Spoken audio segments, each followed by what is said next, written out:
Oo, okay lang. Loud and clear. Gentlemen, this is our international class. Wow. We have guests from Indonesia, no? And will be properly introduced later. Of course, no, I would like to introduce Ma'am Mega, the faculty and administrator who are present in this presentation. First, we have the director for National and International Affairs, Dr. Junifer Badolis. Sir John, raise your hands. Good morning. Okay, so that is Sir Jun. And of course, no, my co-professor, Professor Rosana Doresa, our professor in Hi. physics, yes, Ma'am Rose, and our information officer, Dr. Professor Jessa Napone. I think she has also her class. While ago, our vice president for international affairs was also present, no, Ma'am Dr. Mabakyaw. Anyway, this is a combined class between the class of Professor Rosano Doresa and my class. But unluckily, no, as I've said, most of them are waiting in the Facebook Live.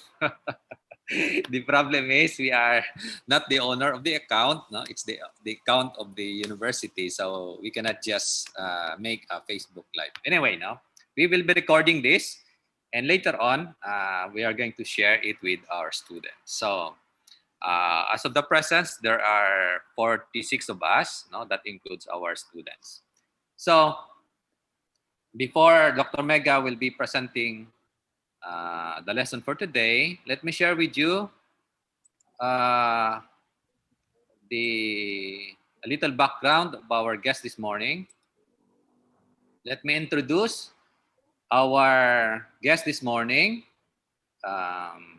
She is a bachelor. She earned Bachelor of Science, or Bachelor of Mathematics at Satya Wakana Christian University in Indonesia in 2005 and 2009.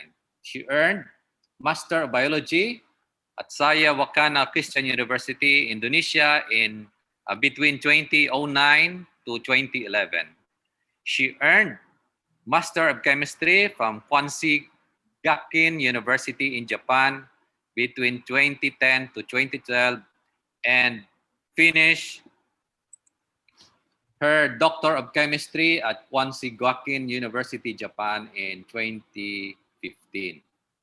Ladies and gentlemen, our guest this morning also has her postdoctoral fellow at Chongbuk National University in South Korea between 2015 and 2016, and postdoctoral fellow from Kwansi Gakin University in Japan. She is also presently the assistant professor of the Universitas PGRI Semarang, Indonesia, since 2015 to present. Also, our guest this morning, no, has earned several distinguished awards. No? In 2013, she earned DV Sa Society or the Excellent Young Scientist Award. No? In 2014, she earned Excellent Female Scientist Award. No? And in 2014, Hakura Yamada, Excellent Female Scientist. In 2015, she earned Mori Perompuan Perai Kilar Doctor Kimia Termoda. Sorry, no, we are not yet very familiar with Indonesian language. No? And in 2018, UPGRIS or Dosen Dengan Publikasi dan Citasi Terban. Yeah, I think this is about publication. No, I think you could tell us some of it later, ma'am. No, ladies and gentlemen, our guest this morning is also an Scopus writer. No, in the left side you can see the ID number. No, only Scopus author has that. No, unique ID. She has also the ORCID ID and the Web Science Research ID. So ladies and gentlemen, our speaker is not only a professor inside the classroom, but also a very good writer, no? Publishing write-ups, no, about the discovery she made, no, in her journey as a professor of the university. Ladies and gentlemen, let's welcome, no, virtual applause, no, to Dr. Mega Novita from Universitas PGRI Semarang, Indonesia. Okay, hi. Thank you very much for your very nice introduction. The Honorable Professor Rosama Erduzera, Dr. Jennifer Badules, and also Dr. Jasper Pastrano. And before we have Miss I'm not sure the name, but from the international office. Thank you very much for having me today. How is my voice? Can you Yes, hear my okay. voice? Loud Okay, and clear, ma'am. thank you very much. And maybe later, if you cannot hear my voice, please just interrupt my presentation, so I can know that my voice is good in your device or not. Okay. First of all, here staff from my university already joined here. His name is under Universitas PGRI Semarang. He is from human relationship, so he will record every our activity here. So just for our documentation. So let me say to you, because maybe you are okay or not okay. So It's okay. it is for Okay. yeah for newspaper, I think. Okay, so today I have to say that Dr. Noor cannot be here, but I already told him that this morning we will have meeting general lecture for the series 1. So it's supposed to be 3 series, but I'm not sure the detail of date and day, but today is the first, I think. Yeah, the first, but actually the discussion to decide the time schedule is very short time, and I really appreciate Dr. Jasper Pastrano for very quick response. He is very active and proactive. So today's meeting, the general lecture, can be held as planned. Okay, let me share my presentation.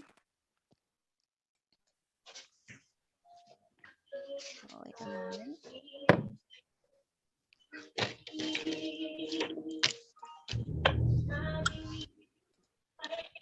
Mute usik ang Zoom pay. Ito po si Sir.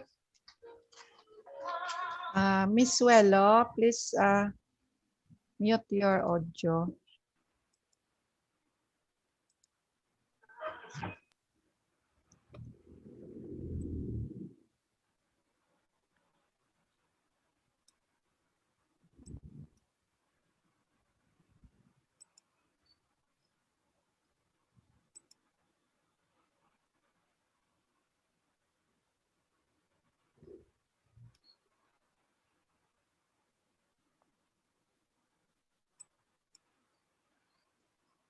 Okay, I'm back here again.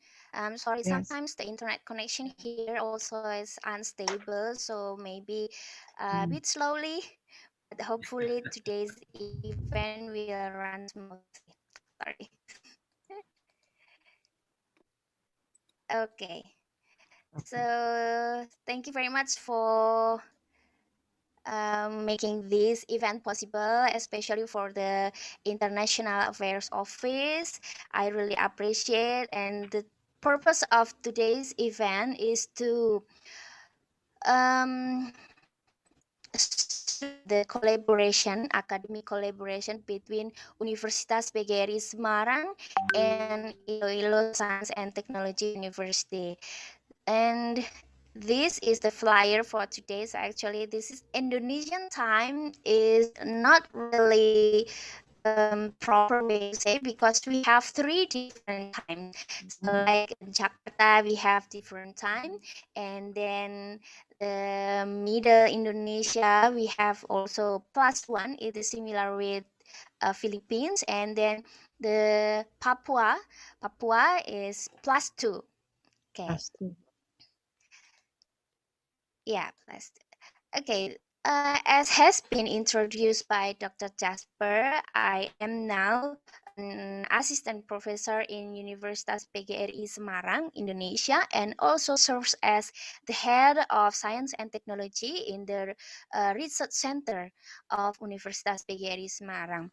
So I finished my doctor's degree in 2015, and after that I went to Korea, South Korea for postdoctoral fellows, and then 2017 I went for the postdoctoral fellow in this my alma mater in Kwansei Gakuin University, Japan. So we can say that I've been away from Indonesia for about 8 or 9 years so far. So I spent my 20th age in outside, in abroad. Okay. So first of all, I would like to introduce the basic information on Indonesia. So Indonesia is a republic. We are our president, Pak Joko Widodo, as you know him as Jokowi. And the population of our country is now more than 268,000 million people. The climate is also similar like in Philippines, just two seasons, very simple, dry season and wet season. For the currency in rupiah, it's IDR Indonesian rupiah. It's about zero. I'm sorry, this is not KHR, but this is peso, right? Peso Peso. for Philippines. So, yeah, Philippines. 0.28, and it's in dollar. And for $1, that means I don't know, 48.31 peso is about 14,468 rupiah. Yes, I think that is Yeah, correct. and the time difference between us is in my place is same with Jakarta. So we are 1 hour behind you now. So it is 8:27 right now here. Mm. And as you see here, I show you the flag of Indonesia. It's just very simple, red and white. And this is the Pancasila, right below. This is our foundation. Okay, and Pak Jokowi, of course. So the similarity between English, Filipino, Bahasa Indonesia, and Malay. As you see, Filipino use Tagalog, but Indonesia and Malaysia, it's almost similar, but we are different. In some cases, we are different, but actually our mother language similar, but slightly different. So like Yeah. we have similarity like Filipino kayo, kamu, it's you, and her or him, sia. In Indonesia, it says dia, but it's different. And us, kami is same, same, just kami.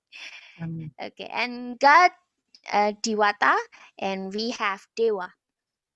For God also Batala, we have Batara. And for rice, you say bigas, but we say beras. It means nasi. Nasi It is rice every day. Yes, nasi goreng. So it is from beras. Yeah, beras is the raw nasi. Raw, still grain. grain. It's called beras. Beras. But I'm not sure bigas is the cooked one or uncooked one.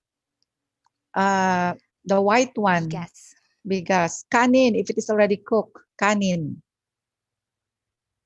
Oh, okay. So beras means uncooked one. Uncooked one, bigas. Okay. Okay. Okay. And this is the maps of Indonesia and Philippines. As you see, we are under Philippines, so southern part. And then here I show you the traditional culture. We have clothes that usually we wear it for a special occasion like wedding day. So in every region here, so we have from Sumatra, Kalimantan, Jawa, Sulawesi, Ambon. It's the island because Indonesia is an archipelago country. So we have so many thousands of islands. And each area we have our own culture, like the clothes, the foods, and also the language are different. So we have thousands of language. So you can imagine that it's bit difficult if every of Indonesian people just communicate with our own language, our region, like very local language. So it's very difficult, and I think we couldn't understand each other. And this is the food. Hopefully, maybe after the pandemic, you can come to Indonesia and taste every of these. It's called meatballs. I think South Asia part we have the same meatballs. I went to Cambodia before, and the meatballs also similar. And we have tempe. I'm not sure you have this kind of dish or not. It's made from a bean that is fermented. And Tofu. then we have ketupat. So this tofu. Tofu. Yeah, It's the smooth one, but the yeah. tempeh is still not grinded, not Mm. grinded. Okay, So we have just tofu in the still in Philippines. the okay tofu. I think all Asian people we have tofu. I think like in Japan tofu, in South Korea they have tofu as well. And satay here, satay is just a simple meal from grilled chicken or grilled beef or lamb. So I think we have this. And then lontong opor and ketupat is for special occasion, like currently we are now in Ramadan season. So Ramadan is fasting habitual. So we are not eating any food or doing anything at all since the sunrise until sunset. So in the end of the month, we will have ketupat for and lontong opor for the celebration. It's called Idul Fitri. So we will have it on soon. Soon we will have it. So it's very special meals. It's on 13 and 14 May. So we are so excited to waiting for this time. And then rendang. Rendang is the best meals of Indonesia. I think the first best, number one best food in Indonesia. So when you come here, you have to taste this. It tastes so good. It's in Padang, but all over Indonesia we have this dish.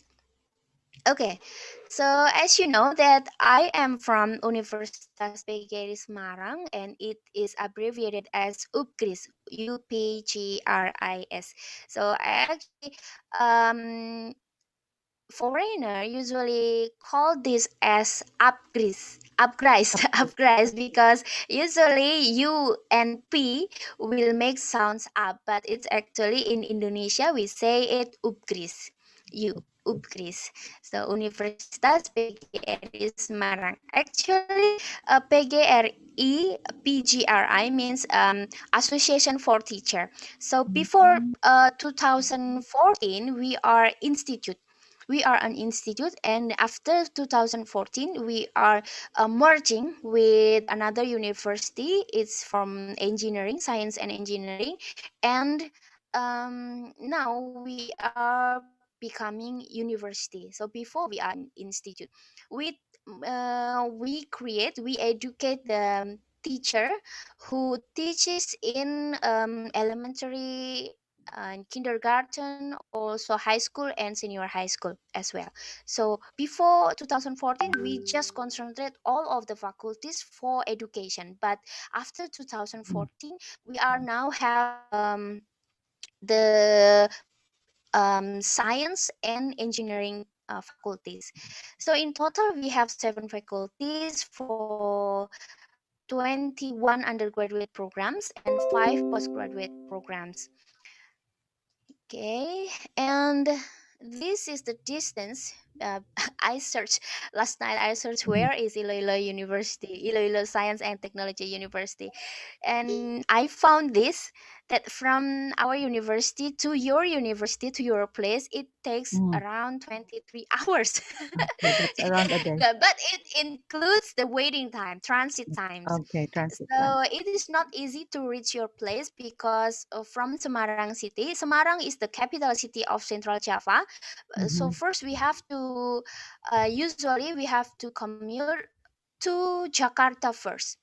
So Semarang to Jakarta and then Jakarta to Manila. Manila. Manila. Yeah, Manila. Manila.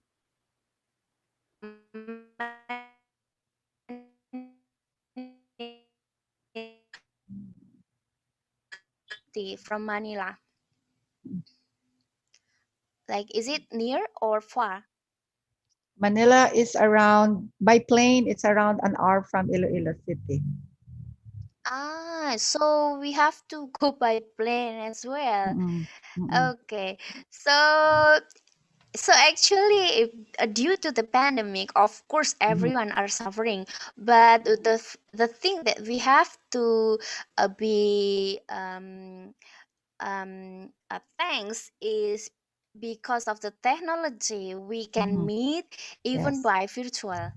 We that's can right. meet you, so we still can do our activity, academic activity like this general lecture or visiting professor, even from distance. So today also a blessing for us because even we are in the not good situation Yeah. due to the pandemic, COVID-19, but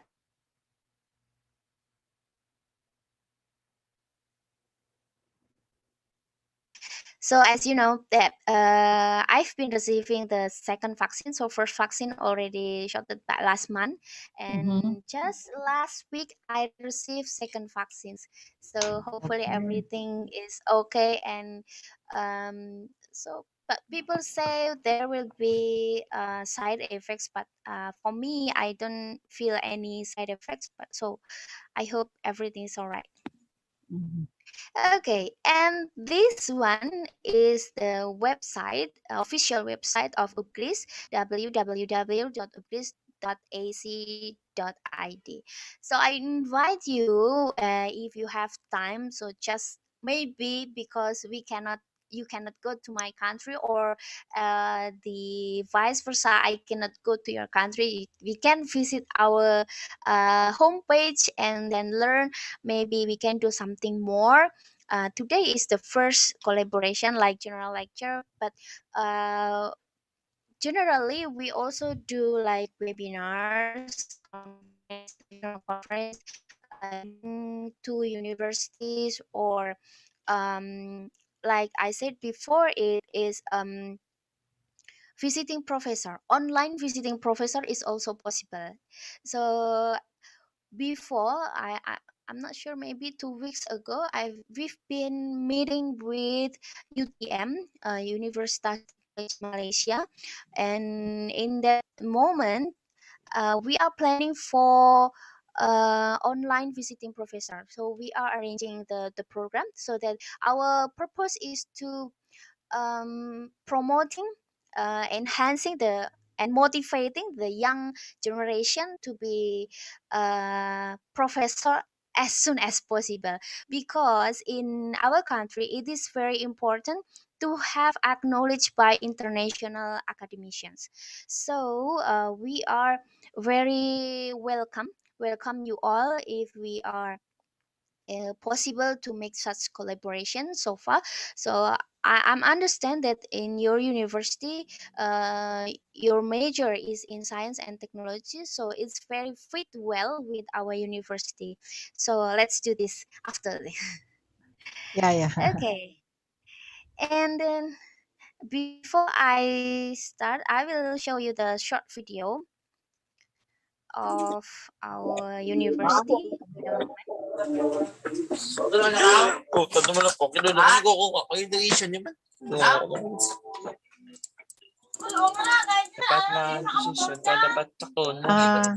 Children, please mute your video. There are students, please mute your gadget. Mute your gadget. Okay, let's watch this. I have prepared the video for you.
Okay, so that is the short video from our university. So I hope you have a little bit insight. Maybe after the pandemic, you can come, and because I have shown you the beautiful buildings of our university, and then we have hotels. It is a guest house near the campus, so you don't have to worry about the accommodation because we have our own hotels. And also yeah so it's very convenient, so just come to our university and do something together for the future. Okay, let me start my presentation for today's. The title is Development of General Lighting Source. It is for the International Lecturer Program, Iloilo Science and Technology University, Purchase Street, La Paz, Iloilo City, Iloilo, Philippines. Okay. So this is, I show you the world populations in 108 1,800 years. Our population is about 1 billion.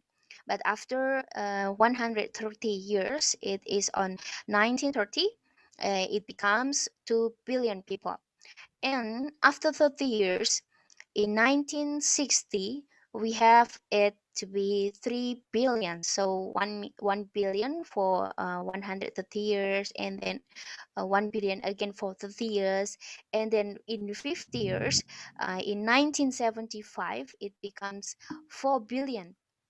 Increase 1 billion for each this step: 130, 30, 15, 12 years, 12 years, 12 years, and now 9 years. 9 years pass from 2011, 8 years. Yeah? As you see here, in 9 years, it increased 1 billion in 2020. This is the data from 2020. So, which means that after the time passing by, then the world population increases day by day. This is the fact. And as the consequence of increasing the world population, of course, the energy also reducing, because as you see here, the energy consumption increased from here 7 billion in 2011 to 11 billion in 2035. This is the prediction from the British Petroleum in 2011, this one, and the British Petroleum 2014. It says that in 2043 the energy consumption is 12.3 billion, and increase again in 2056 14.5 billion, which means the fossil energy will run out in this area.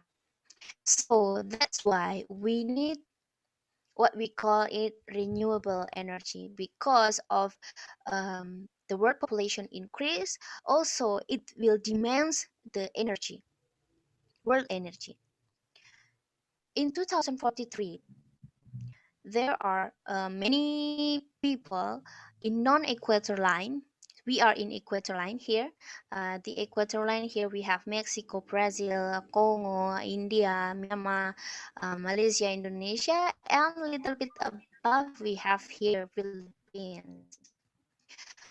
In 2043, they predicted that 9.8 billion people in non-equatorial zone, which means from the Arctic, Canada, USA, Kazakhstan, Arab Saudi, Europe, will go down, will go to the equator region, which we have already here are 2.5 billion people here.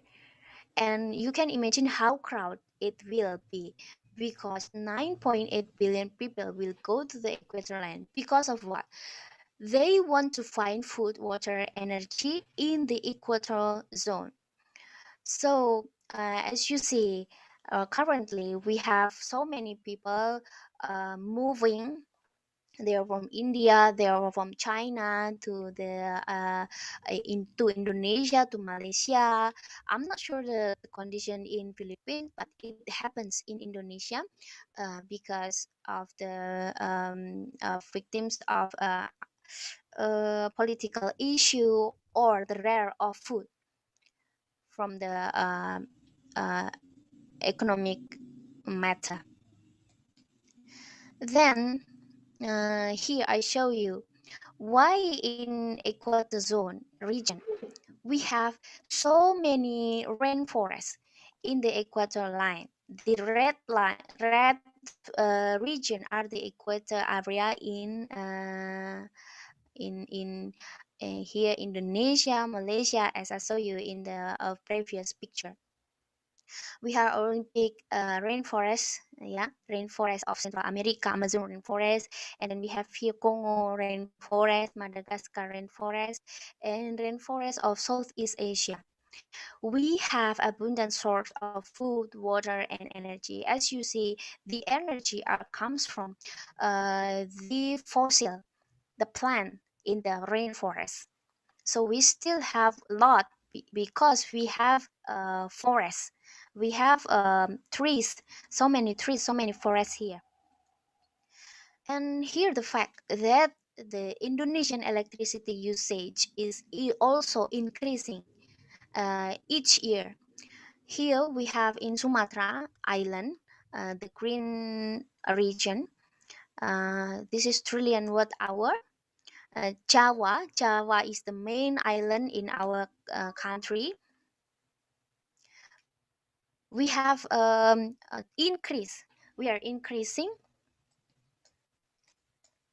Okay, from 2016 to 2025, increased each year and increase for every island needs. Okay, which means that the energy source will never be enough, because also in my country right now we don't have any nuclear plant, but the government is on the meeting to create the nuclear power plant, but we are not sure because we are study from Japan. So you know Fukushima, they have a nuclear power plant, and they already a good country, but they still have problem for nuclear power plant. But in Indonesia, we are still developing country, not so a long time ago, but we are still learning how to manage the power plant in Indonesia. So we need a solution, because what we add more, like the energy source, power plant, or anything, will never be enough, because the people also increasing day by day. So what we need to do is change drastically the way of life, applying modern lifestyle. So we have to change our lifestyle. For example, how to use the electricity, how to use the water, how to manage the food that we have. So don't waste too much food. And then when you don't need the water, when you don't need the electricity, just turn it off, so we can save the planet. And this is the history of lighting source in the early centuries. Usually people use candles. It is the wax here made from a long time ago. It's made from cow skin, but now it's made from wax, and it has a wire here, and it'll be lighted by just flame like this. And after some years, over 150 years ago, people generally use incandescent lamp. It usually made from filament. The electricity power pass through the wire here, and then the it is not so efficient, because the energy are wasted around 40%. 40% are wasted, because this type of lamp is not so efficient. And after 60 or 80 years, people use fluorescent lamp, or we call it as neon, because it utilizes neon gases inside this tube. So the shape is many styles. We have spiral here, or just a long tube, or just a vertical tube like this. And this is good and better compared to the incandescent lamp light bulb. But the problem is, since it includes the neon gas, it has mercury vapor. It will cause cancer to human body when it, especially when it breaks, the bulb is break, then we will heal the vapor of mercury. And if that happens, it will be nauseous, or feeling dizzy. so it is dangerous for our health. And long time under this light, we will receiving so many cancer, uh, cancer and any unhealthy symptoms. This one, after the fluorescent lamp, we use it as LED, light emitting diode. So this one is the most preferable, but compared to fluorescent lamps or incandescent lamp, this LED is not as white as fluorescent lamp. So the color of LED is a little bit bluish, so close to blue. Sometimes it irradiate like flickers, like how to say, like not so stable light because it has a flicker here. But this one, the LED lamp is very efficient compared to the fluorescence or incandescent lamp. But the problem is the color emitted by the LED lamp is not as white as fluorescence lamp, because the LED is bluish. It emits bluish light. Okay, in 2014, there are Isamu Akasaki, Hiroshi Amano, and Shuichi Nakamura. They were invented the invention efficient blue light emitting diodes, blue LED, invented by them, which has enabled bright and energy saving light sources. So we have now red LED, blue LED, and yellow LED. We have three primary colors: blue, yellow, and red. So the blue LED one already invented here, just 2014, uh, which enables the development of blue LED. White LED now can be made better. This is the inside of LED lamps. When we open the LED lamps, we will see like this. There are many components. This is just the pulp, and this is the plastic one, and this is the electricity plug, and then here are the LED chip. LED chip. There are many here. It's different index, color rendering index, and this is the circuits. Now, inside the current dual LED, as I showed you before, there is blue LED, just one chip blue LED like this, blue LED, and coated with yellow phosphor. This is yellow phosphor, the yellow one here. The blue LED chip emits blue light, but the yellow phosphor emits also yellow. But when we coated blue LED with yellow phosphor, it will emit bluish white light. So it is because the spectra of the blue LED and the yellow phosphor is closer to the blue, not to the red. And it is different compared to another color light. So this is, I show you the character of color light. It's called additive. When we mix all of the colors, blue, red, and green, we will have white light. This is the character of sunlight. Sunlight is also the same. Sunlight, it consists of all colors in all region, like blue, red, and green. This is the normal one, closer to the sunlight. But it is different compared to when we mix the paint for wall or for drawing. When we mix all of the color, we will get black color, but it is different. So in that case, for paint, it's called substrate. But the color light for sunlight, the light, it's called additive, because the mixture of this color, the primary color here, blue, red, and green, will create white light. So the red component are required, as I mentioned before, because when we see sunlight, we using prism, we will see the disperse of light. It consists of all colors like we see in rainbow.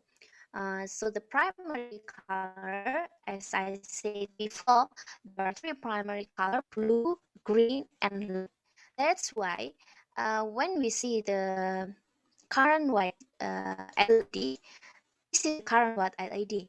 It will just consist of blue and yellow. Maybe visually, we need red component to create a white light. Okay.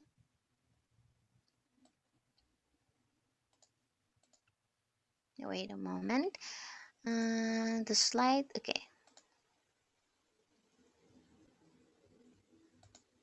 Still slowly.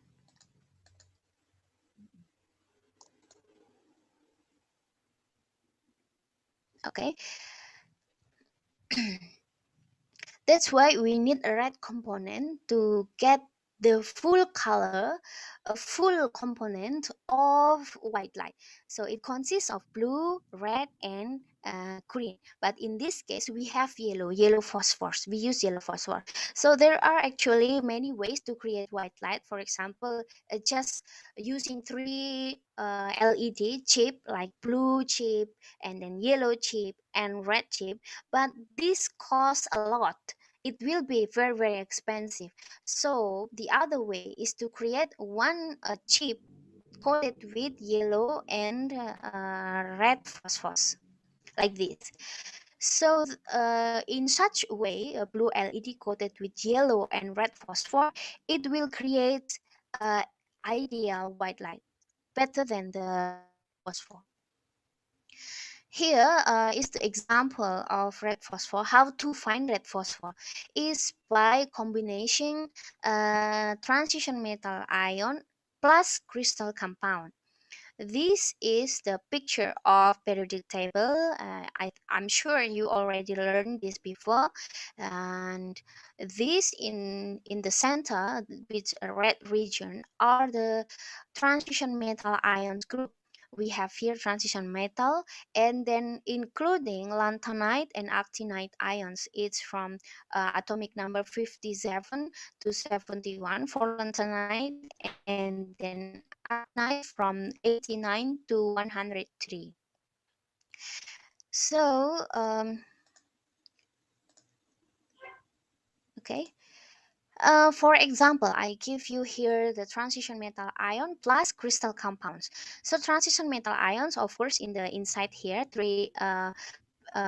group 3 until 12, and plus with all aluminum oxide, aluminum dioxide here, aluminum trioxide, aluminum oxide, yeah, and IAL oxygen here. We combine it to be crystals and activate it with transition metal ions.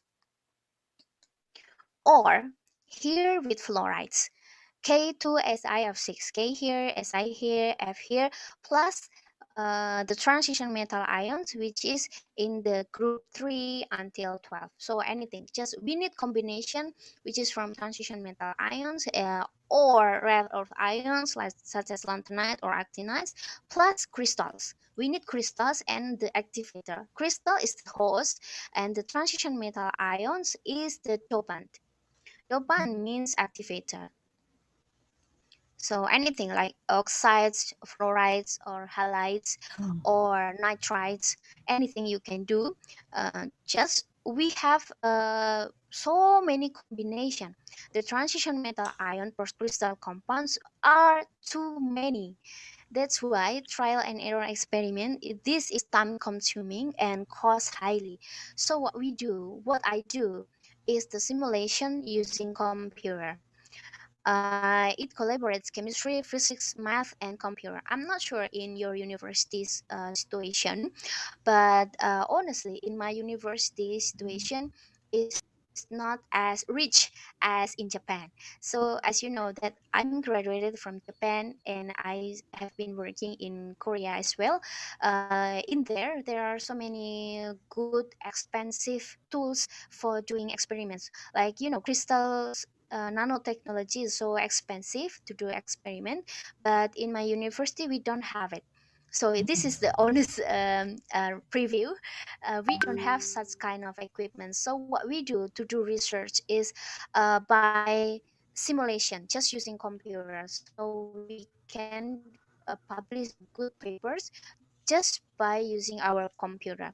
But the most important is we need not so high specification, but just for example, I use i5 computers, i5 with Windows 7, 8, or 10 is okay.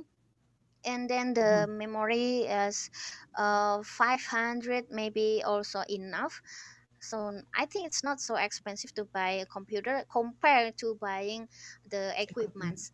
So if you interested, maybe I'm not sure in Philippines how is the condition. Like in Thailand, some lab they have good equipments, but in some they don't have. So what we can do to uh, still active in academic in publishing paper is just by simulation, and we can collaborate to person or professors from abroad, like in Japan or in Korea or in Malaysia, who have a better equipment like us. So we do the theoretical works and they do the experiments, so we can compare the results and it will make a good paper, because only calculation is also not good, and only experiment they will see it's just common. But comparing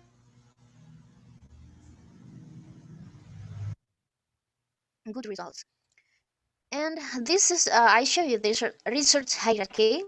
There are industry theories and experimentalists, and also academic.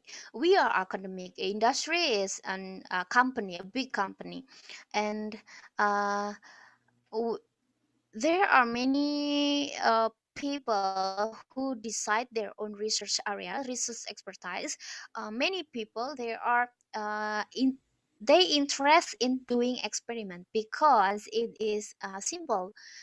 Just change the variables and one variables or two variables and it's done. You can make a paper.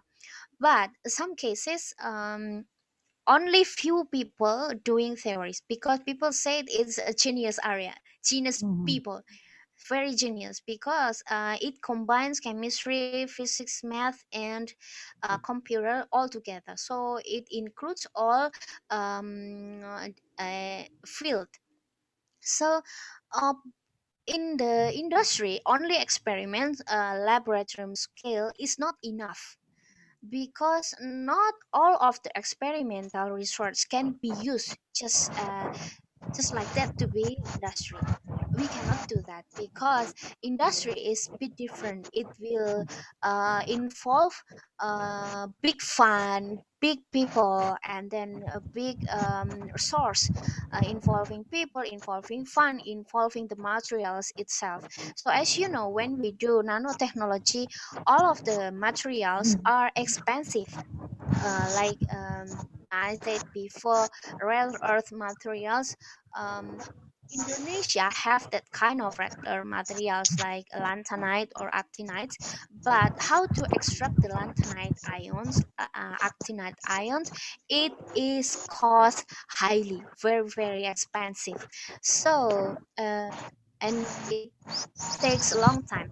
So in some places like in Papua or Kalimantan, we have that kind of materials, but we cannot extract it from the earth. So we have to ask the help from Japan or America or sometimes Australia to extract the rare earth material ion. So actually it kinds of a loss for us, because it is our own treasure, our own materials, but we cannot do anything. We have to ask other countries. So it is sad, but that's fact. And that's why I know it's a bit difficult to do theory, but the thing is it is possible and it is cheaper to do research by using choosing the theoretical works compared to the experimental works. I'm not sure, maybe later Dr. Jasper can tell me about the situation in your lab. Maybe it's same or different, or if you in Iloilo better condition, maybe I can go there and do experiment there. Okay, and this I introduced this software called DVMA. I use variational multitron, its abbreviation, and the developer. So it was developed first version called just DV in 1970s by Professor Emeritus D. Ellis from Northwestern University.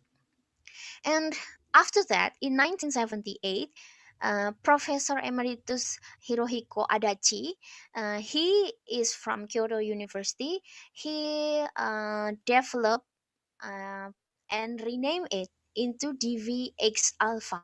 So from DV to DVX Alpha. He is the student from Professor Ellis. He was a student in Northwestern University before and postdoc there. And after DVX Alpha, this is my professor, my supervisor. His name is Professor Kazuyoshi Ogasawara. He's from Japan. Professor Ajachi is also from Japan.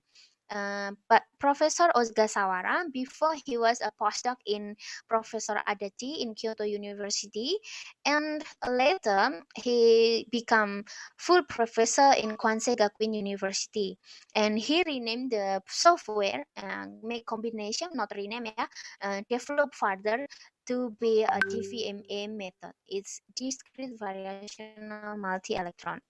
The software is free source, so you can download it freely, and then you can learn. We have a manual book in Japanese and in Korean, but we don't have it in English. So actually it is my job to translate the manual book to English, but I'm not sure the schedule for me in my university is so tight, so I have so many works, so just is I don't have time to translate, but I'm hope later I can translate it well and publish a book, like a manual book for DVMA software.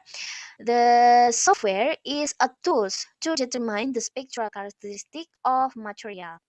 So this software has been proven to be powerful to predict the spectral properties like molecular orbital energy, and then multiplet energy levels, and also the band gap energy between the valence and conduction band, and also to predict the transition energies like DD transition energies or FD transition energies in rare earth ions. Mhm. So, as I mentioned before, the white LED device, this is the current white LED that you can find in the market. It's arranged usually by blue LED chip. It's usually indium gallium nitride here. The material is indium gallium nitride coated with yellow phosphor. So just cover it with yellow phosphors. It usually made from yttrium aluminum garnet doped with cerium 3 plus. Cerium 3 plus is a rare earth, and the blue LED chip emits blue light, blue luminescence, and then after it hit the yellow phosphor, it is the phosphorescence process, and it will emit white light, which is as I mentioned before, the color is a little bit bluish because you can see the spectrum here, electroluminescence spectrum.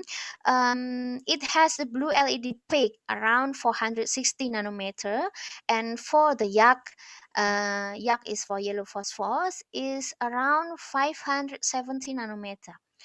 So it is not enough to imitate the sunlight, because sunlight should consist of all spectrum from the red region, yellow region, and then the blue region.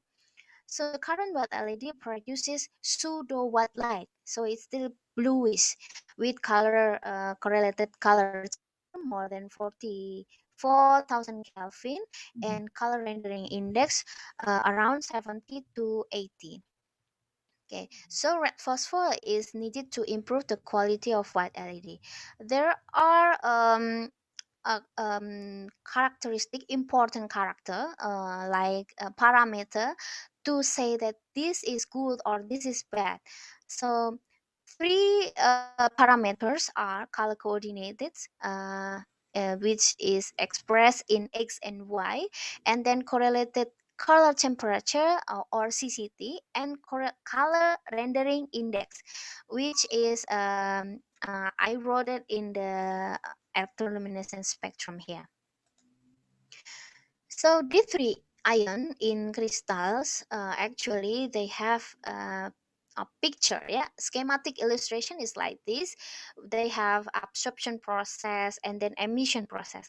Absorption is originating from the ground state called quartet A2 to the U band. It's called quartet T2 or 2Y band, the blue line here, quartet T1A states. And after it reaches the excited states, it will go down, and it's called emission process, which is going from doublet E R line to the ground state. So return to the ground state called quartet A2. That's why the D3 ion in crystals is expected as a candidate for red phosphor for white LED. It is because this is the research reported by Settler et al. In 2009 and 2010. Uh, K2SiF6 or K2TiF6 doped with manganese 4 plus ions, manganese 4 plus in the transition metals group. It will emit light with CCT, color correlated color temperature, around 3000 Kelvin, and color rendering index is around 90. So the emission wavelength R line here is around 660 nanometers. So that's why the D3 dop red phosphors are desired. So as you see here, the best parameter to determine which is the best red phosphorus is we have to carefully see the CCT here around 3000 Kelvin. So not so bluish. So CCT more than 3000, it will goes like blue color, but under 3000 Kelvin it will be yellowish, because it will similar like incandescent lamp or light bulb. And the color rendering index higher is better. So when we put some things under sunlight, the correlated color CRI index is around, not around, so exactly 100. When you see 100 CRI, that means it is a real color under sunlight. But under the lamp, like incandescent lamp or fluorescence lamp, it is different for each lamps. So that's why we need more color rendering index. Okay. I'm not sure you have been receiving this material or not, but in the D3 system, we have isolated ion here. We have five levels, D3 levels here, and then in ion in crystal, in the OH coordination, OH symmetry, the orbitals are splitting 3 levels below and 2 levels above. And then the energy difference between them is called crystal field splitting, or denoted as 10dq. And the 3 levels below, they are T2G levels, and 2 levels above are EG levels. They have their own energy. And the center, picture in the centers, is the 3D Tanabe-Sugano diagram. It is very popular, very famous, and all researchers, I think most of them, they use these diagrams to compare the results with the experimental data.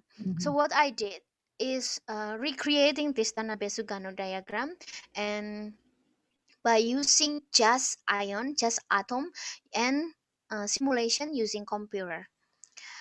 So the empirical approach, semi-empirical approaches, and non-empirical approaches here, you can read it by yourself. Um, what I do, what my professors do, are the non-empirical approaches, the lowest part here, the ab initio one. Ogasawara et al. 1998. So before our software was developed, uh, there are empirical approach, which means it involves experimental parameters. So it's we cannot predict anything without experimental data. Before, in 1954, it proposed ligand field theory, and after that, around 1980s, Watanabe Kamimura and then Dowell and Wishing, Seiho Barandiaran and Krut et al. They developed software which enables us to predict spectral characteristic of materials by semi-empirical approaches, which means half-half, half using experimental and half using theories. But from 1998, my professor, Professor Ogasawara, introduced the discrete variational multi-electron, which enable us to predict the characteristic of spectral of materials without any parameter from experiment. So we just can predict any materials, even we don't know what is the spectral observed spectral, like the electroluminescent spectrum or fluorescent spectrum. We don't know anything, we just predict it by ourselves. So it is very great because it enables us, especially researchers in the developing countries like us, Indonesia or maybe Philippines. We can predict, we can still do research without expensive equipment. This is the picture of our professors Kazuyoshi Ogasawara and Hidehiko Adichie. DVMA itself, it contains two steps. The first step is the one electron molecular orbitals, and the second step is the many electron wave function. So the first step is just involving only one electrons and one nuclei, and these are regarded as a system. But the second one, many electron, is electrons occupying the impurity levels. As I said before, in the impurity levels, they are regarded as a system, and the difference is one electron molecular orbitals is very precise. They can calculate anything exactly correctly, very precise. But the problem is they cannot predict the transition metal or multiplet energy. So we need many electron. But the problem is many electron wave function calculations here are not precise. Sometimes overestimation or sometimes underestimation. So we need to combine one electron and many electron calculation so that we can get a good result. The advantages of using DVMA methods are wide applicability. We can predict all materials that we don't know before. We don't have any references before. And it is very easy user interface, and it is very intuitive analysis. Okay, and this is one is the history of DVMA method. So as I mentioned before, that actually the professor has student and the student become professor and have students again, and then the students become professor and and then reach me. So I was a student before in my professor's lab, and now I'll become an assistant professor in my university. Then maybe if I have students later, then he or she will become a professor again, and it will goes down to the generation. So probably I'm now in the third generation. So from DV method from Northwestern University become DV mol ADF, DVX alpha, and etc.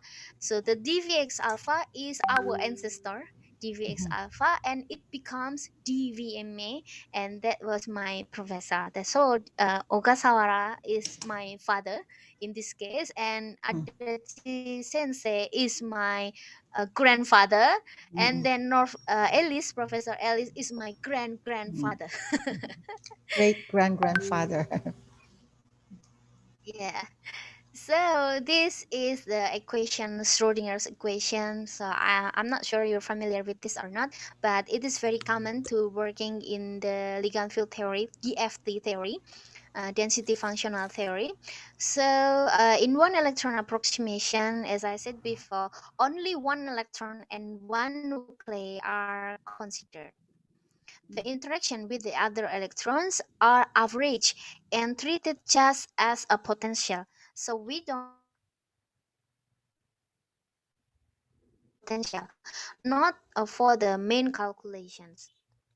And this one is the DVMA method, the many electron calculation. So I said before that DVMA contains two steps, one electron and many electron calculations. One electron is the one I said before, one electron and one nuclei are treated. The other electrons are treated as a potential only. But in the many electron calculation, all electrons in the impurity level, for example, 3D3 ions like manganese 4 plus ion or chromium 3 plus ions or vanadium 3 plus ion, it has 3 electrons in the D3 orbitals, right? And then we consider only 3 electrons in the D3 orbitals. So that means one nuclei and 3 electrons occupying the impurity levels directly calculated. So we have like this. And we also consider the lattice relaxation estimation. This is very important because when we substitute one transition metal ion or rare earth ion in the system, in the crystal. So we have host, we have a dopant ion, its activator, for example, D3 ions, as I said before. The system is changed, so the distance between the metal in the inside and the ligand ion surrounding the metal will change, can be longer or can be shorter. The bounding. So bound between metal and ligand become longer or become shorter. It depends on the material itself. So some materials can be longer, some materials can be shorter because it very unique between the ion itself and the crystal. So it doesn't as I experience, as far as I study, that it doesn't depend on the numeric atomic number or crystal radius. It depends, really depends on the material itself. So we calculated the lattice relaxation estimation here using several steps. The first one is Shannon's crystal radii. We predict it like this. This is we make it by ourselves. And the second one, KH extended X-ray absorption phase structure, exhaust experiment. This is we involve data from the experiment and we just adopted the result.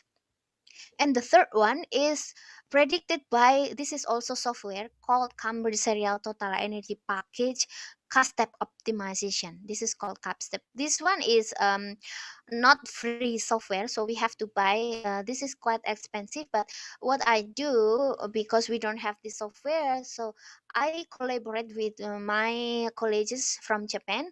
So I asked them to calculate the CASTEP calculation here, and they will send me the results. And after they send me the results, I will predict after this, so not the lattice relaxation. I mentioned that one electron calculations generally correct, precise, but one electron calculation cannot predict the transition metal or transition energy or the multiplet energy. So we need many electron calculation. But the problem in many electron calculation, it is overestimated or underestimated. So it's not precise. So we need corrections to improve the accuracy. So between one electron and many electron, we need both, and we need a correction to adjust the energy, to adjust from one electron to many electron calculations.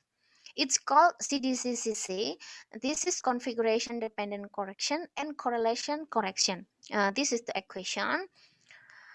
And the determination of CDCs, it is from the consistency between spin polarized and spin non-polarized calculation. So this is the real calculation of MO energy, molecular orbital energy of ion.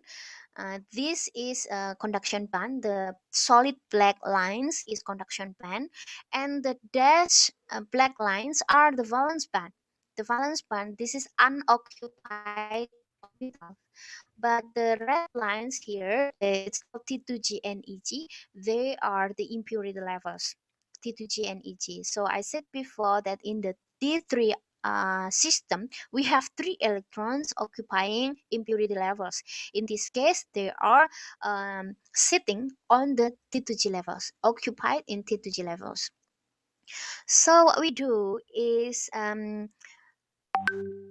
the 10dq or delta here in the right picture, the T2G3 configuration, T2G2, EG1, T2G1, EG2, and EG3, they are adjusted to be similar as 10dq. So before the adjustment, they are not fixed.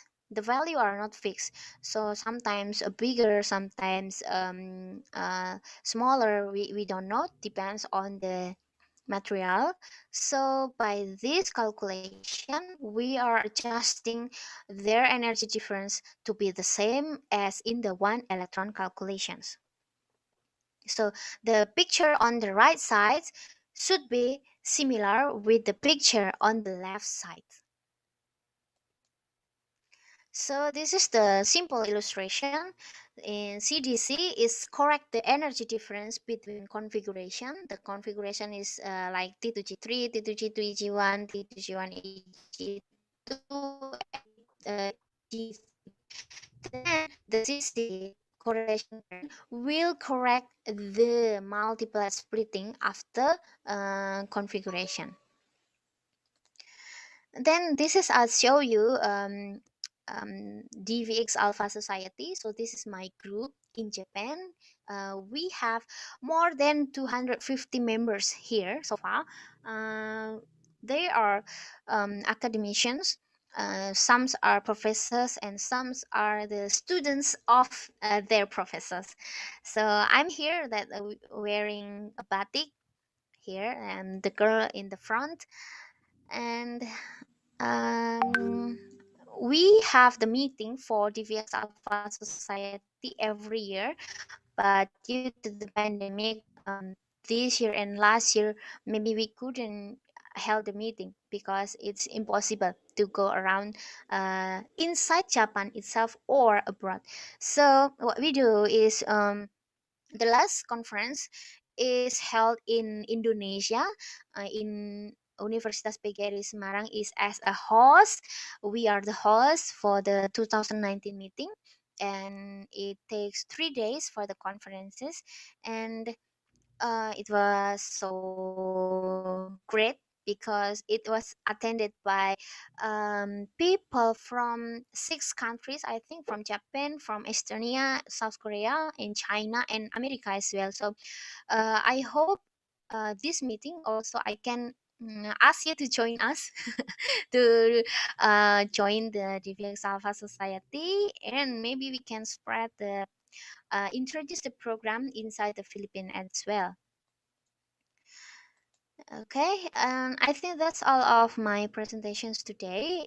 Thank you very much for having me and for listening my talk. You can contact me at this barcode.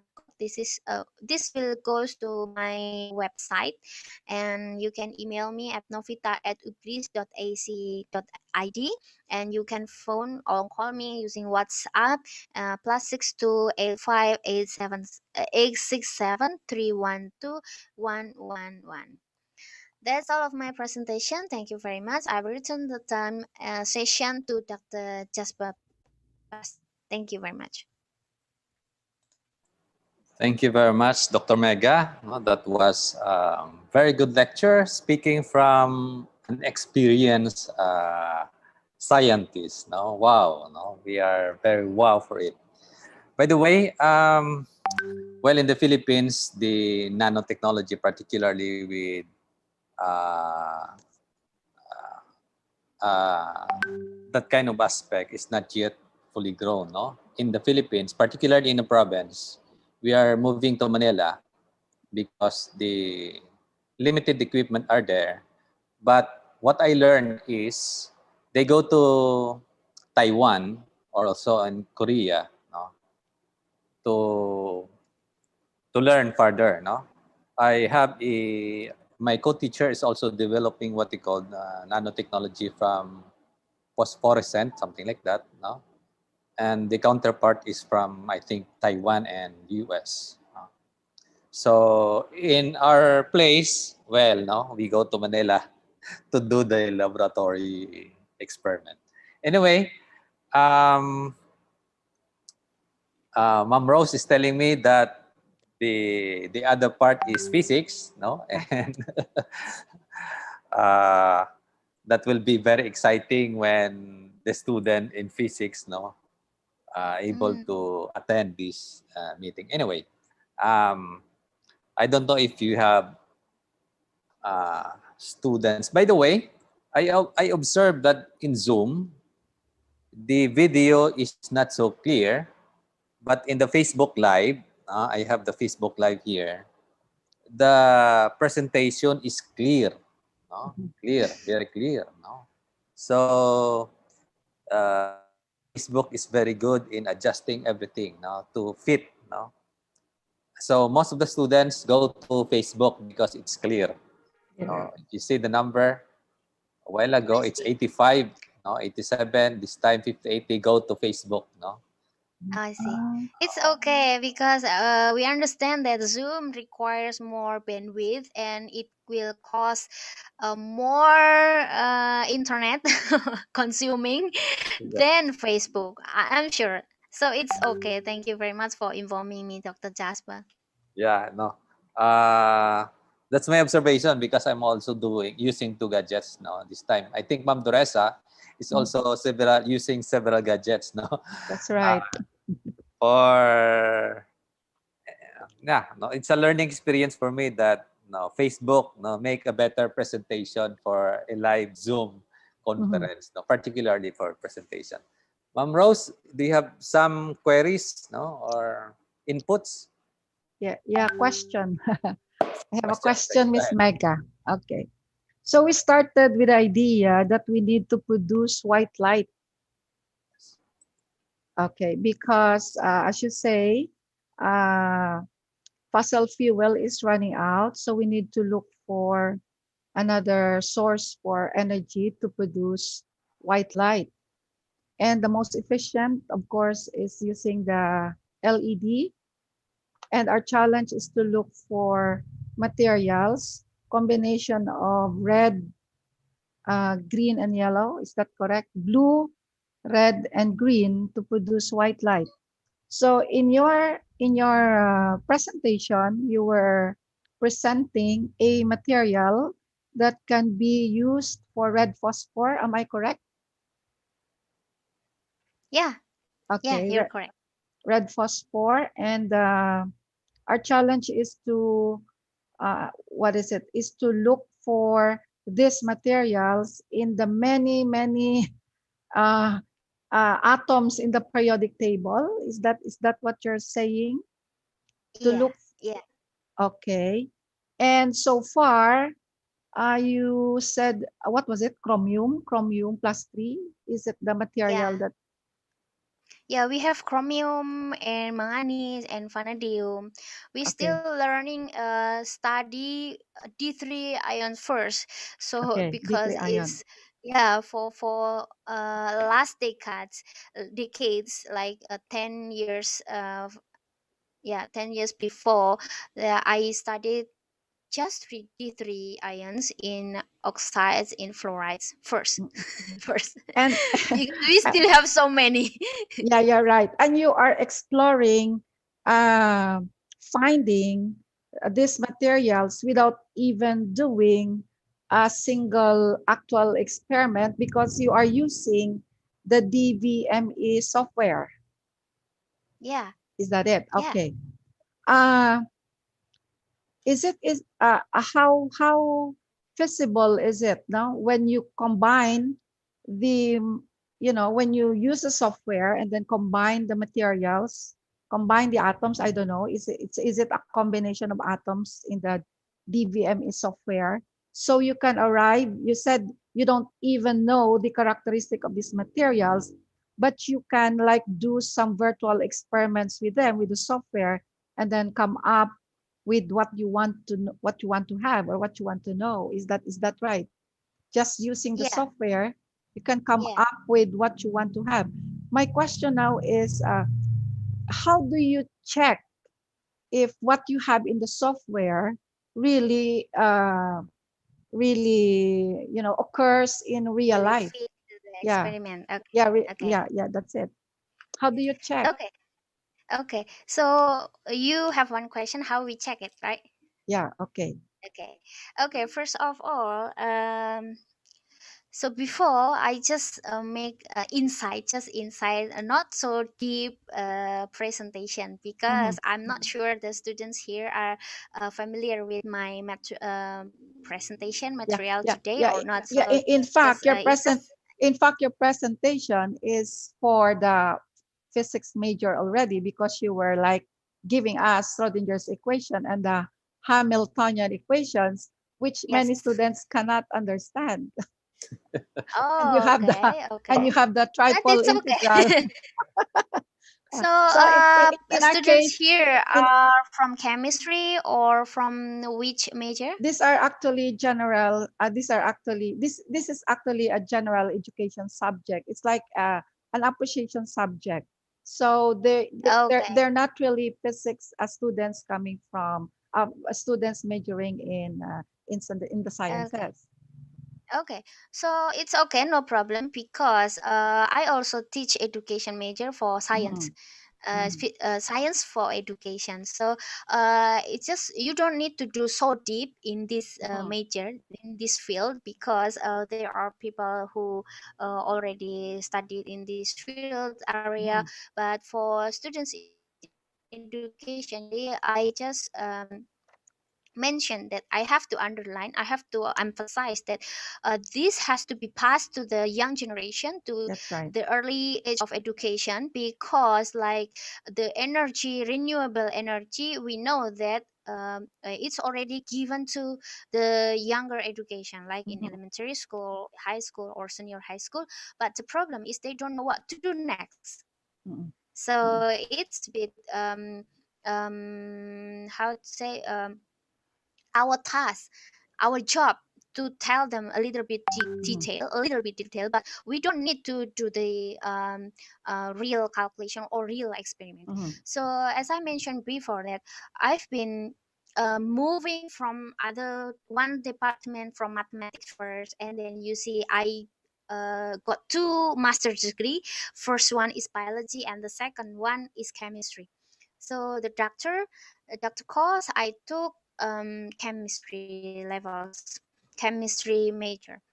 And in Indonesia, I'm not in both, not in chemistry or not in Yeah, in biology, not in mathematics as well. I'm in informatics department right now, hmm. and I teach education. So Okay. actually it's a bit complicated, but it's fun, it Yeah. is fun to tell you that we can survive even though we are not in the linear major. Hmm. Because I've been told by my professor that when you learn something, you have to be open-minded first, because all pure science are connected each Hmm. other, Hmm. So when we understand the earth, we have to understand physics, we have to understand chemistry, we have to understand biology, and also we have to understand math as well, to understand all of the things happens in the earth. Okay. And I will show you for your questions, results of my research before. So I've been doing this for more than 10 years, because since I was master and then doctor and then postdoc and then now I'm working, I'm still doing the same field. Even though I'm not in the science anymore, I'm teaching informatics, I'm teaching education, I'm teaching environment. So the thing I want to say is, when you don't have anything like the expensive experimental tools, experimental material, liquid, or anything, you can just do a calculation. You just need your own computer, not too high specification, just use your own computer, low, just standard specification is okay. The important thing is you have to, of course, compare to the experimental data by using references. Even though you are not doing by yourself, you can download the references from the internet, and then make a list like which is which is which, and then compare to your data, your calculation. So the thing I want to deliver to the education field area student here are, there are not just experimental research. We also have theories here. Theories doing a calculation, but this is not pure math. This is combination between math, chemistry, physics, and computer. So just computer itself, people in computer or in IT, they cannot do because they don't understand the basic theory. People in math, they don't understand because they don't do computer. Okay, as well as in chemistry, they don't understand in chemistry, in computer, I mean, like in physics they don't understand computer, how to do program, how to do what and what. So what we need to do is collaboration. That's why collaboration is very, very important here.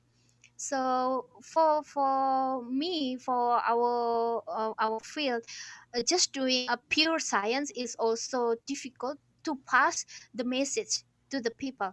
So we need education people to pass the message that there are many kinds of research, and then there are many kind of ways to help the planet, to save the energy, the planet, to keep healthy lifestyle, modern lifestyle, how to do the proper way.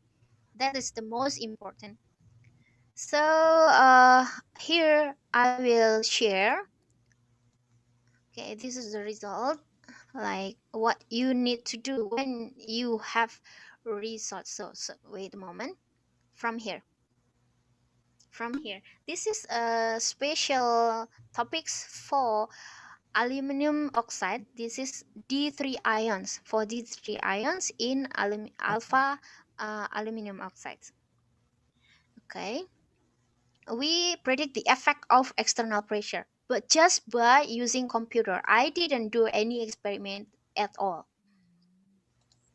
Okay, this is the crystal structure and cluster model. I obtained this from the dictionary. We call it dictionary, but it's actually crystal information data. So we obtain like how many A, how many B, how many C. Like I show here, A, C. This is we obtain from the dictionary, like table list of tables. You can also find it in internet. Okay, or you can also find using software. This is not free software, so we have to pay, but for free software you can just download it from internet. So generally I use find it software, the software called find it. So you can just input Al2O3 and then they will come up many crystal atomic structure, and then many options there. You can choose one or two or three, and then we try it. So of course experiment is trial and error, not just one data and then you do. No, there are so many, so you have to choose the best one from many data. Okay, from the data then we created model. So we just we cannot use all the samples here. We just have to make a sample. Now sample, it's we cut we cut it by ourselves. Like you want to use only 7 atom is okay, you want to use 63 atoms is also okay, or you want to use 114 atoms is also okay. So it depends on you what you want. Once again, what you want means, because this is experiment using computer, which means trial and error. So we have to do so many trial and error so that we can find the best number, the best samples also.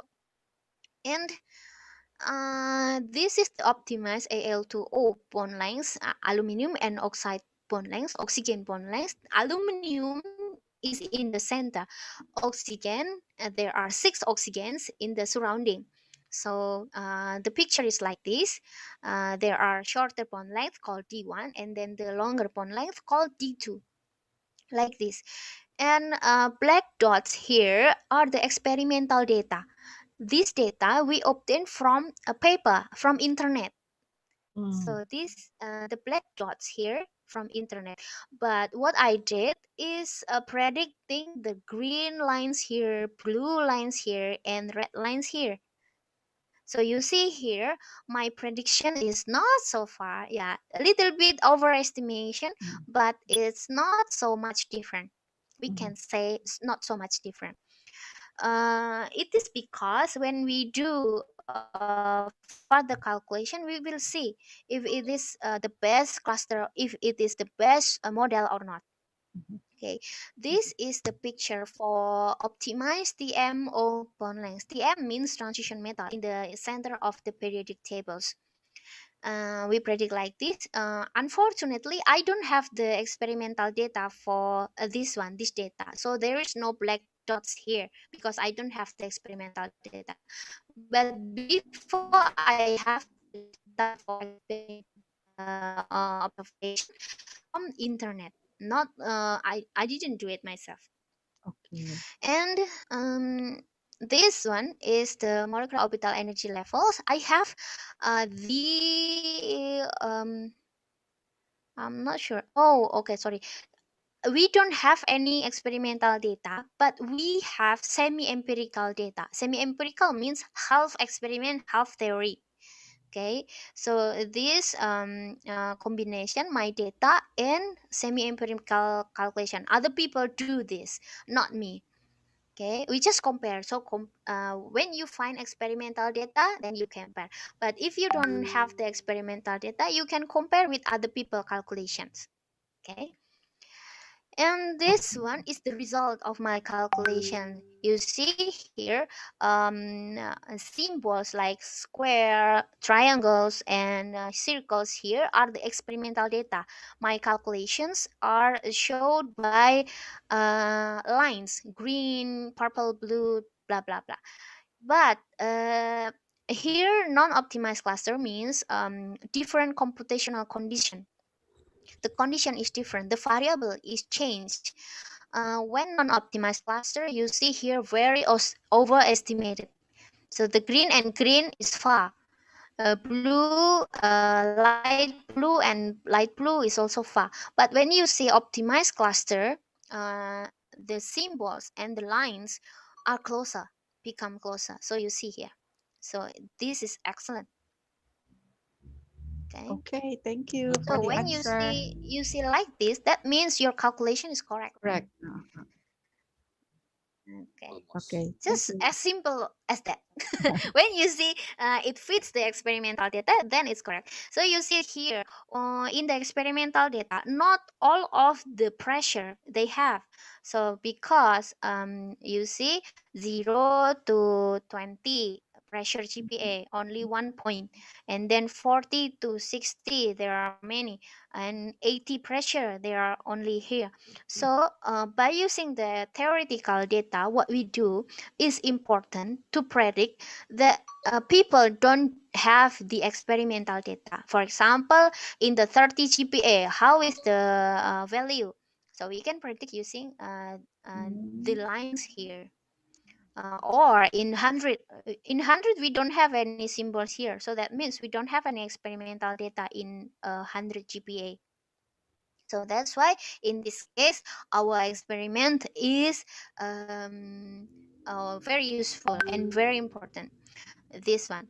And not only to predict one point in certain GPA, but also for other prediction ini in manganese 4 plus ions. Before I show you in chromium 3 plus, but we can predict for other ion like manganese or vanadium or ferrum, iron, I mean. So we can predict. Here we only have 1 point in zero. We don't have any point from 10 to 120. That's why this can be useful to predict other ion in other pressure as well. Yeah, I think that's my answer. Okay, thank you so much for the answer. Dr. Mega, you are talking about the white light, no? And since the evolution of, let's say, for the television, we have using the picture tube, then the LCD, then the LED. And in terms of energy consumption, of course, LED is more efficient. Now, in your experiment, have you projected the efficiency in terms of energy of the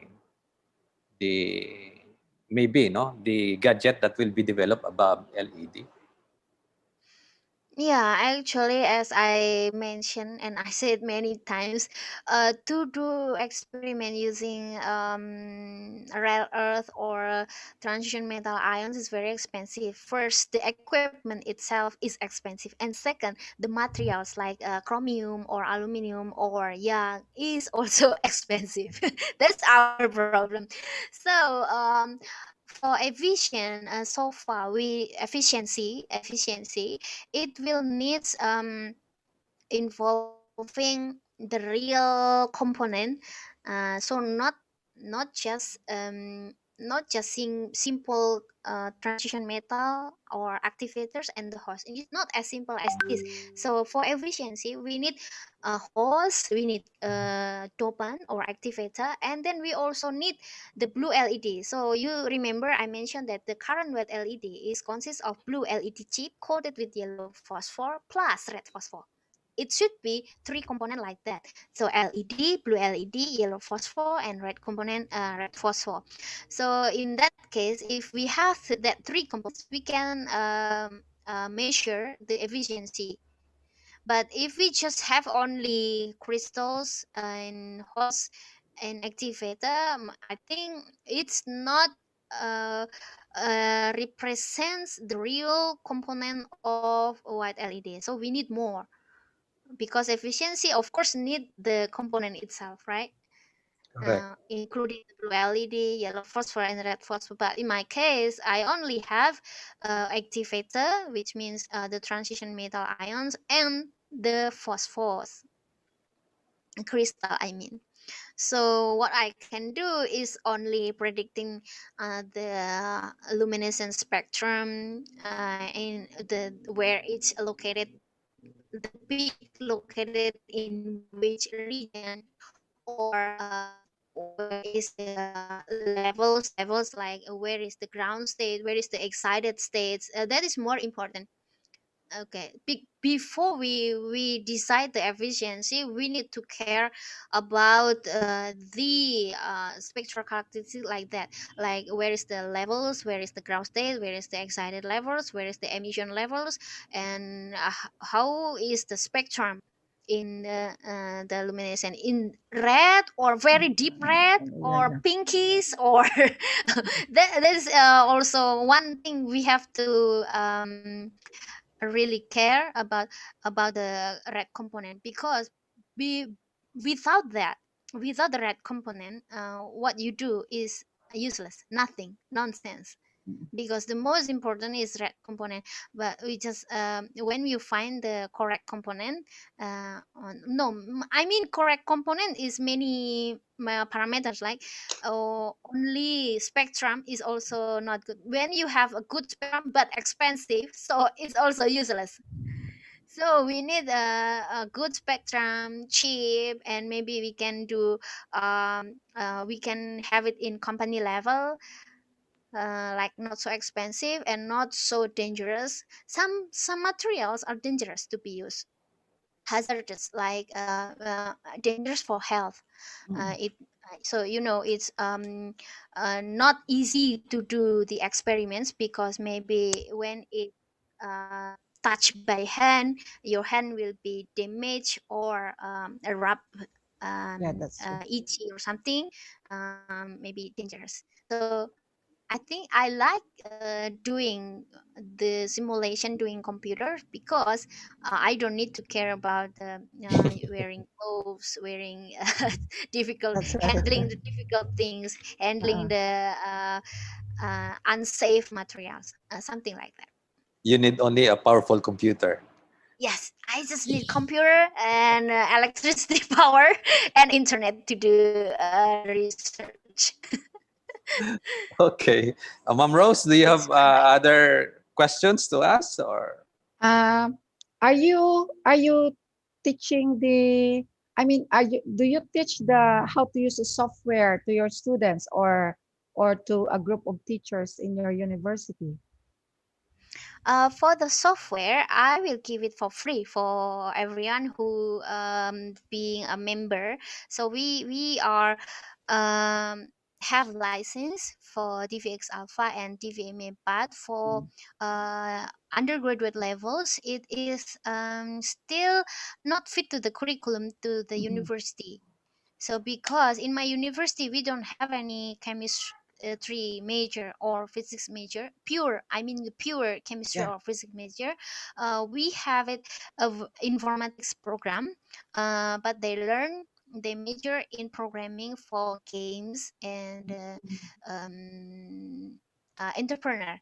So for business, in IT for business and IT for games, or another software for official, like a website Mhm. Okay. Okay. By the way, or Ma'am Rose, Mm. where, what university are you connected before in Indonesia? I was able to teach. No, no, it's not a university. It's just actually a school. Binos. Venus University.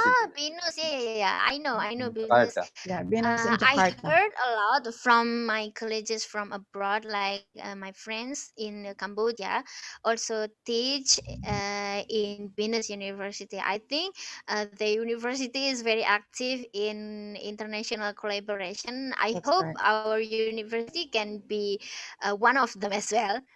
So hopefully after the pandemic, you can come to Indonesia, or I will visit you there, and Yeah. let's do more Yeah. fun fun things together. Okay. Come to Iloilo. Oh. Actually, And what major you are in, Professor Rosana?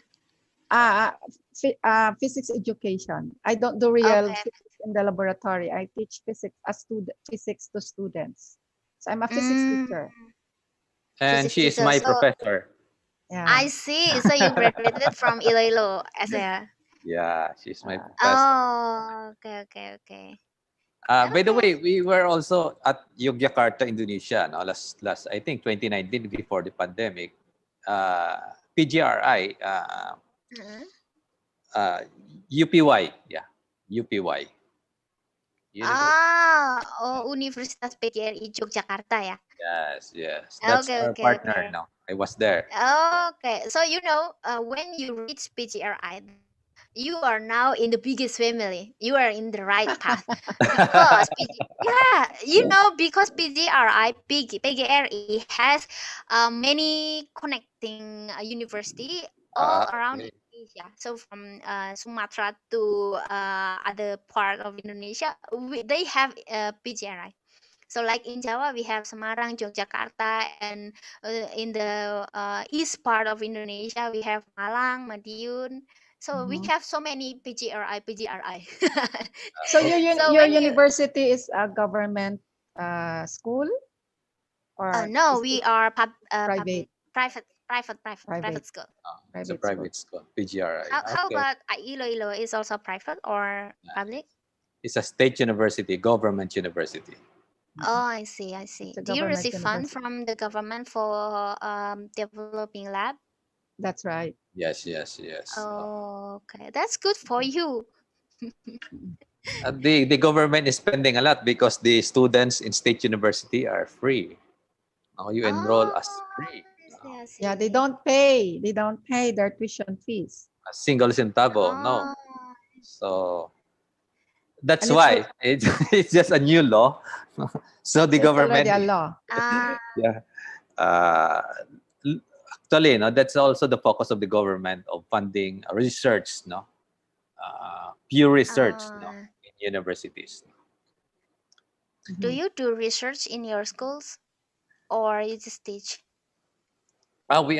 We have actually educational research, no, not pure Your scientific Mm, research. research, Not no, your scientific educational research. research, no. Because the lab mm, is somewhat, it's not as good, no, as mm, in Metro Manila laboratory. So when mm, we have a pure science research in our province, usually we go to Manila to partner big mm. universities, UP Diliman or Ateneo, to access some of the laboratory equipments. That's what we are Oh, okay. doing in the Philippines. Yeah, I think the situation not so different compared to my university, but it's okay. You just need your own computer, and that's all. You can do anything. Yeah, as long as we have internet and computer, and just we need time. Yeah, just we need time. We need time to do our own, because sometimes when you becoming professor in university, what you do all the time is just administration. Write report. That's right. Maybe we Okay. will be asking you to help us no explore the computer Yeah, yeah. computer research. Computer We have research, not yet computer based explored research. that aspect. No? What we're always thinking is a real laboratory to do the research. Now we have Yeah, not yet. first of all, I was frustrated, when I come back to my country, because I was trapped in my own country, in my own situation. But I'm realized now that it's just our willingness. When you want something, you can do anything you want. Mhm. Yes, Just as sure. No? simple as like that. So So I just realized just now. So maybe, yeah, you can see, yeah, it's different Indonesia and Philippines. No, it's same. It's same. That's true. we are That's Malay, Malay, mm. Yeah, same, just Payong. same, I think Di ba? same. Payong. Kami, Same thing. kami. Payong. Kami, yeah. Umbrella. Payong, right? In Yeah, Indonesia. yeah, umbrella payung. Yeah, yeah, you're right. I've Then been to Cambodia before, on 2019, yeah, before, just right before the pandemic. And I also observe in the Cambodia education also not so different compared to us. The problem is the teacher there are don't know what to do, because they think that all the research must be from the experiment, from the good lab, real and from the laboratory. well established university. Then I realized, oh my God, so there are so many people are trapped in their own mind, Mhm. because everyone thinks that research must be this, like that. No. So it was So fun to we have will a explore conversation. that collaboration of using computer as one of the major access for research. For research. Yes, Yeah, right, right. yes, And yes. our mentor will be Dr. Mega Novita. Yeah, we do understand the physics that you have presented, no? The the electron going from a higher energy level to the lower energy level, but it's just in the textbook. So we can Mm, proceed from that because we do understand the basic physics principles. okay. Yeah, I've been no background in physics or in chemistry before. You see that my undergraduate degrees is just Biology. mathematics. I Mhm. don't know at all anything about physics. I don't know what is Schrodinger equation, what is electrons. Just in the basic physics. It was in the first semester, in the very, very first semester of my undergraduate study. So of course it was hard. to study physics because I don't have any background in it, and as well as in chemistry. Also, I don't have background in computer or informatics, so everything was new for me when I was first time came to Japan. But luckily my professor is very kind person. He is very supportive to me, and in my lab in Japan, I mean in my lab in Japan, there are not so many people, so you can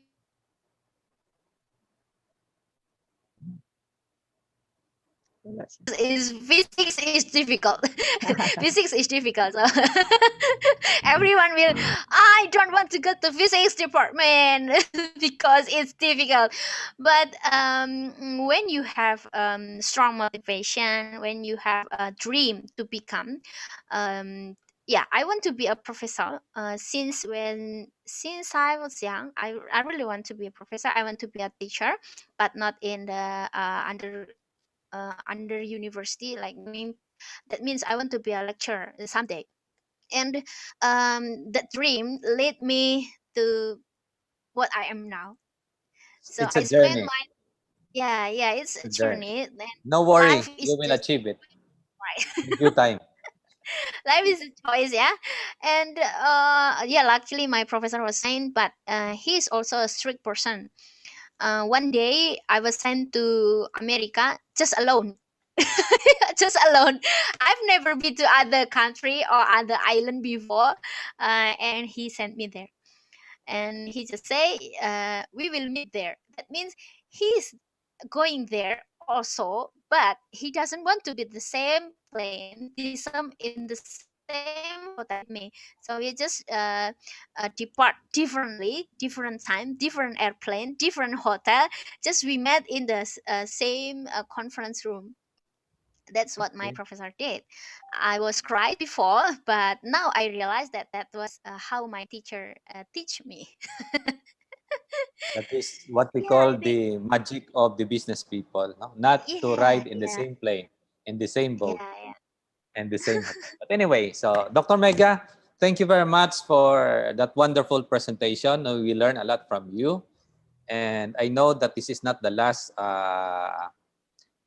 partnership that we have. Maybe we can have more partnership, no, beyond this aspect, no, so that we could be able to help improve the education between our countries, the Philippines and Indonesia. Okay, thank you very much, Dr. Jasper. I think this beginning will be more bright in the future. And Prof. Rosana, I will also very Thank thanks you. for the collaboration, future collaboration. This is not the end. I hope there will be another chance for us to do more collaboration, academic collaboration. I don't know, maybe I will try to talk to my boss in my university. Maybe we can have you as return, as a return, like maybe you become the teacher in online teacher, yeah. Yeah, Zoom teacher. yeah, some teacher. Zoom teacher. In my university. So our dream is to shorten the track to be a professor. So maybe Dr. Jasper can soon to be professor, because we need acknowledge each other as academicians. I Yes, think sure. that's Okay. all I can say for you. Please say thank you for the international Thank you. office, Thank and see you. you again. Thank you. Bye But Yeah. bye. before Thank you that, so much. before we will ask our students to open your video, please. Open your video. We will have a photo ops. 31 na lang sila. They go Nawa- It's to Facebook. okay. No, they Nawala go na. to Facebook. They are Ay, now in the na-remove. Facebook. Okay. Everybody, So, everybody. so we can have a, Uh, we can have a, this is your first international exposure, my dear students. Our dear students. okay. Oh, Miss Screenshot. Lane Delgado, open it. Miss Ageline, open it. No. Okay, Okay. sige. Shall we have a picture?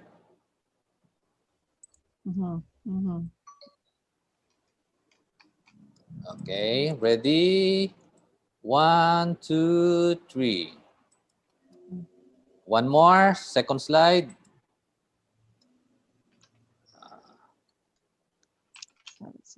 Ready? 1, 2, 3. Okay. Okay, so Thank you, thank you very everyone. much, Dr. Mega. Yeah, And thank you very much. we will not break the communication line. No, we will get in touch with each other so that we can explore some opportunities ahead of us. Ma'am Rose, do you have any Okay, message thank to you. Dr. Mega? Yeah. After the pandemic, you can come to Iloilo or we can go to your place. And we proceed to Bali, Okay, Indonesia. look forward. Okay, I want to mention the last one before we close this meeting. We just established a journal. If you and maybe Professor Sana and Dr. Jasper want to write something, how to write papers, you can contact me and visit my website, and there is an information about how to write papers. You can publish paper in my journals. It is free for you. So just write. Wow, Okay. very nice. Do Thank research and write. you. It's And just your also experience. yeah, Mhm.